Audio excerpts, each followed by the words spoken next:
Hey, this is Dave, the IT guy. I am still live out at Blackhat in Las Vegas. It's been a crazy 5 days. I still got another day to go, and then DEF CON. So, hey, right now we're in the NOC, the Network Operations Center.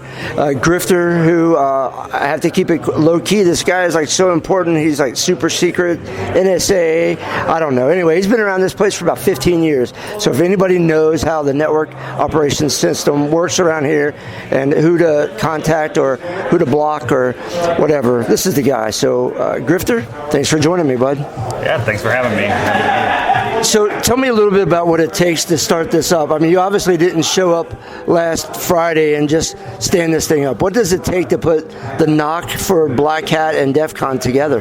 Yeah, so we start planning for this well in advance, to your point.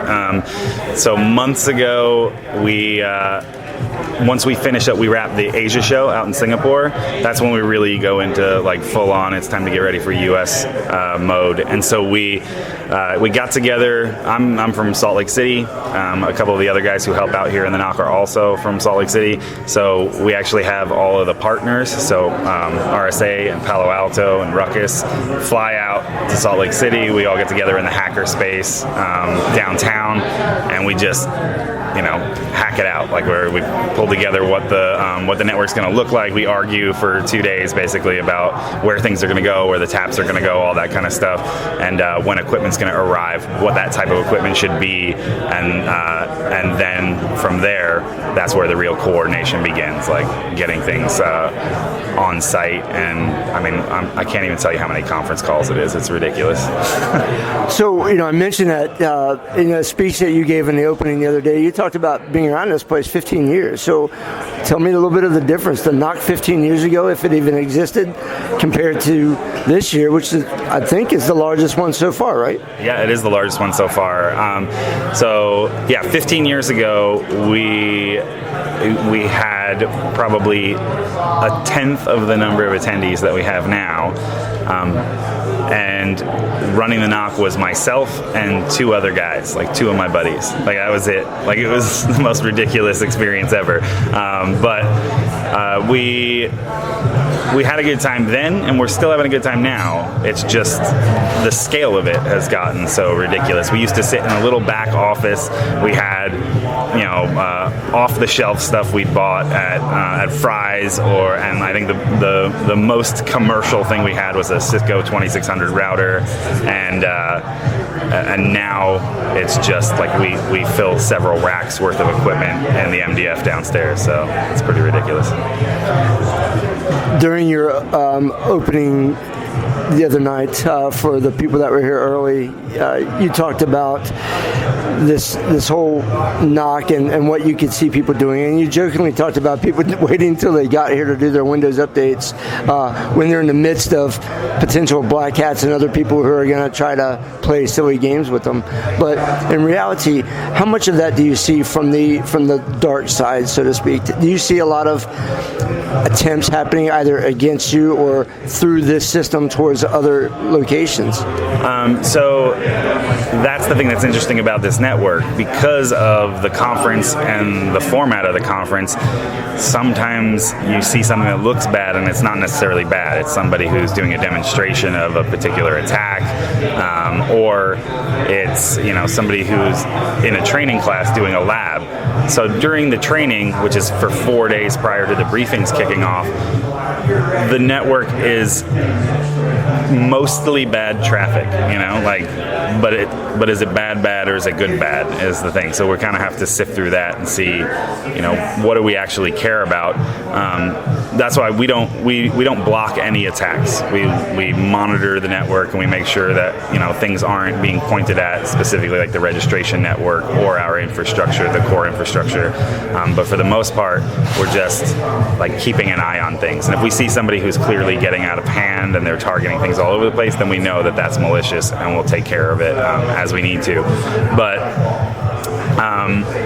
we see people come in that show up with malware on their machines. Like as soon as they log onto the network, they start beaconing out to C2 somewhere, and so if we can track them down, like if they're in a classroom, then we'll go in and say, hey, can we talk to you for a second? And then we're like, sorry, we got bad news, or we'll end up doing.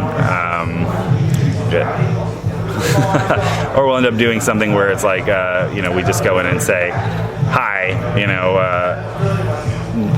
we are seeing this and this and this. Is anybody in the class doing that? Is it part of a lab? We talk to the instructor and vet out whether or not that's something that should be happening. Normally we can tell based on what the class is about, like if it is a wireless hacking class, or, if it's a particular style of attack, and we go and see that attack happening on the network, then we know, oh, that looks like it would be related to the class, that should be fine. But if it's completely like on the other side of things, then that's one where, okay, let's go take care of that. So when you say we, and you talked about, early stages, you and just a couple of buddies, what kind of staff for a year like this year did you have to put together? Not just the people sitting here monitoring, but any other helpers running cable and just doing basic stuff. What type of staff did that look like this year? So like I said, originally it was me and two buddies, so three of us total. This year, inside the NOC itself, we have myself and Bart, who are like the main guys running it, and then we have 21 other network engineers or security engineers that come in, and then on top of that, we have partnerships with some vendors that they basically donate equipment to us, and some of their engineers' time. So we have like several people here from RSA, several people from Ruckus, another couple people from Palo Alto, and the CenturyLink folks are off-site, but they're still engaged. They're saying like, hey, it looks like the link is doing this, or we're seeing this type of traffic. Is that legit? So we have other support there as well. As far as dropping cables all over the place and everything, there are you've probably seen the guys running around here in the green T-shirts. There's a bunch of college students that come in, and they help with some of that initial deployment. Initial deployment really means like taping down cables to the floor and like running things around. And there are 109 of them this year. Yeah.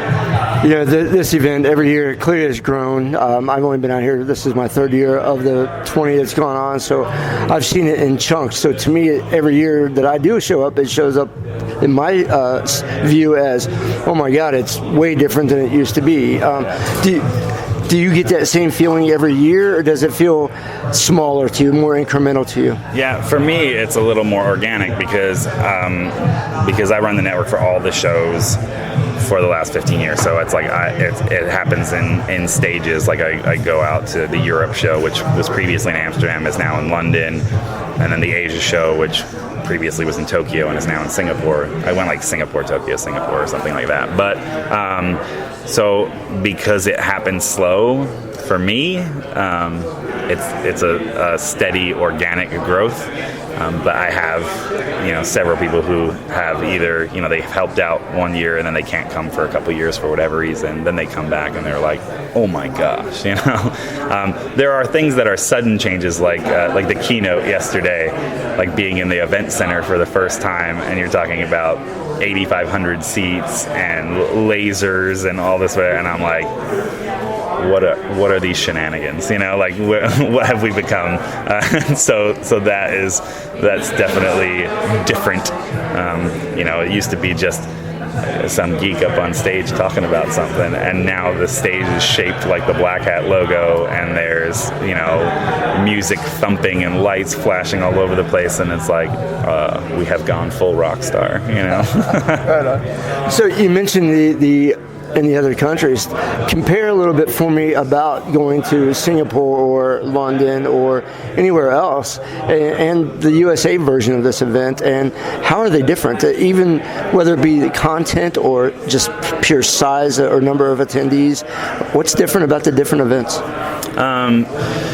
So the London show, from a content standpoint, I would say the London show is probably about at the same level that the US show is. It's just smaller, but the same amount of technical detail and things like that. There are I want to say about 2,000 to 3,000 attendees, so clearly not the 15,000 plus that are here this week. Network activity is still high, but not as extreme as the U.S. show. And I think some of that just owes to the fact that it's Security Summer Camp, and we also have B-Sides Las Vegas and DEF CON going on this week. So it's quite the concentration of InfoSec and hackers all in one place. So we get the majority of the insanity traffic happens here. The Asia show in Singapore, the content is, we probably put a little bit more management side of things there, like focus on like managing operations and things on networks and security. And then it's a mixture of deep content and then some more foundational stuff. Some companies there are just now getting their legs under security, where others have been doing it for decades. And so we have to keep the balance. We get feedback sometimes that say like, oh, these talks are too technical. I need something that's actionable when I go back to the office type of thing. So finding that balance is always interesting. And the same holds true for the U.S. show. Like we try to make sure that it's highly technical as well as some stuff that is applied security directly. Like you can go back to your office and immediately implement what you learned. So even though I wanted to focus this interview on the NOC and how things are working with network operations, since we've kind of drifted over into that zone, I do want to speak a little bit about the fact that you are on the review board. So one of your other roles or functions or whatever the hell you're doing out here is all about reviewing the thousands of submissions that people want to put their papers in, or they want to give a presentation of some sort. What does that feel like with having to go through, you mentioned your days of arguing over the network, right? And then you're trying to sift through these thousands, and that's just for the USA conference. Right. For you individually or the other people that are functioning with you in those multiple roles, what does that look like for your year as a whole, month to month? So essentially, it's... I don't sleep for several months leading up to Vegas, because not only do I do review board stuff for Blackhat, but I do it at DEF CON as well. And so we're reviewing those submissions too.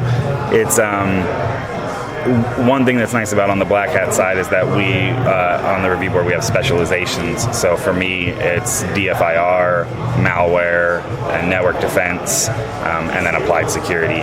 So that's, hundreds of submissions for sure, but at least it's carved up a little bit. At DEF CON, it's a free-for-all. We review everything. So it's interesting because there's a lot of responsibility to decide what's going to be the thing that people want to hear about, or what direction is the industry going in, and are we meeting the expectations of the attendees when they show up, or are there things that maybe people aren't talking about that we believe as a review board they should be talking about, and how do we start that conversation? So it's quite a bit. It's a lot of hours. I mean, legitimately, it's like me sitting on the floor in my living room, like eating snacks and just tapping away, like trying to get through them all. There's some really, really good stuff in there, and there's also really not sometimes. So, yeah, I definitely enjoy the process, though. Right on. So we've got just a couple more minutes. I'll let you go. I know you've got a lot to do. And just in our interview time, other people have already been trying to walk in and grab a hold of you. So I'll let them have access to you.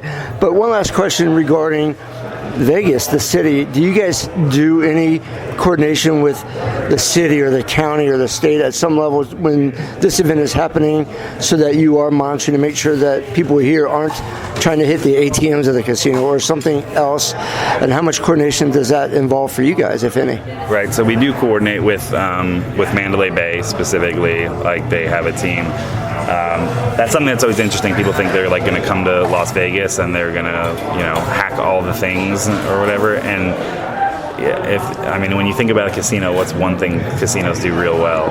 Security, So they have really good security teams here as well as over at the Caesars properties. And while Black Hat and DEF CON are going on, all of those groups, regardless of the fact that they're whatever competitors in their space, their gaming space, get together every day on a phone call in the morning and share information between one another. They invite us to that as well, so we can tell them if we see anything going on, and they can tell us if they've seen anything that we need to be aware of. So there's, I think there's just a lot of sharing and coordination that goes on between the different groups within Las Vegas to make sure that it's everybody's got a heads up, from law enforcement standpoint to private, casino security folks, as well as the Black Hat staff. Right on. Well, I'll let you go. So if there's anything that you want to throw out, any white papers that you're doing, any contact info, Twitter feeds, anything that you want to publicize, now's your opportunity to throw it out there. I don't really have a lot of self-promotion to do or anything. I just encourage people, if they haven't come out to the show, to come out. If they haven't been out to DEF CON, to come out to DEF CON. It's a great community. I love these guys, and I love hanging out with them every year. So, I guess Twitter-wise, I'm Grifter801 on Twitter. So if people want to follow my ramblings on the internet, that's where they are. But yeah, like I said, it's come be part of it. That's what we're looking for. Right on. So I do remember at the end of your speech, or somewhere close to the end, you talked about just for those in the hacker space or the security space that are introverts and insiders, and I think you referenced yourself being in that role, that getting out of your shell and being more out there is so beneficial. And during multiple podcasts this week, I've tried to make sure that I amplify that message on your behalf, and it really hit me then, because of being on radio, I'm always out there and loud anyway, so I never had to worry about being an introvert or accused of that. But it was a good reminder for me to make sure that my other tech friends who aren't as out there, for me to remind them to open up. So it was a great message, and hopefully I'll carry that forward. So until next year, hopefully I'll be back here, and we'll do this all over again. This is Dave the IT Guy, live from Black Hat in Vegas. See you next week.